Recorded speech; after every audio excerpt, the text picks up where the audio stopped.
Rapat paripurna pembahasan laporan pertanggungjawaban pelaksanaan APBD Kabupaten Pali tahun anggaran 2024-2025 diskor 15 menit dikarenakan anggota DPRD Pali pertanyakan tatip.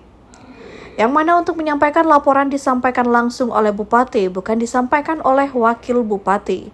Saat paripurna akan dimulai, beberapa anggota DPRD Kabupaten Pali meminta instruksi kepada pimpinan yang kemudian ada beberapa tanya jawab antara pimpinan dan anggota DPRD Pali kemudian rapat diskor.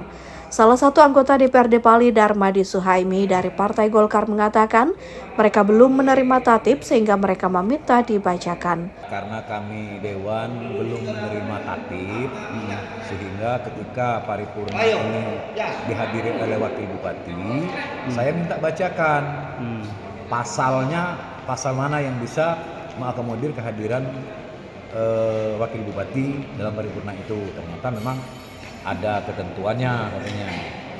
Dari pasal tadi jelas apabila Bupati berhalangan menugaskan Wakil Bupati. Nah, dalam arti menugaskan itu artinya harus tertulis. Jadi tadi belum ada surat tugas apa gimana? Jadi ke depan mungkin akan saya ajak kawan-kawan mau direvisi tatip dewan itu. Mau direvisi. Karena Wakil Bupati ini berpendapat pimpinan kepala daerah terdiri dari bupati dan wakil bupati, sehingga ketika dihadiri oleh wakil bupati tidak perlu katanya surat penugasan dari bupati. Wakil Bupati Pali Iwan Tuaji mengatakan ada masalah tatip yang belum terselesaikan dan sudah clear. Beliau juga berharap agar terciptanya keharmonisan agar bisa mewujudkan pembangunan Pali ke depannya.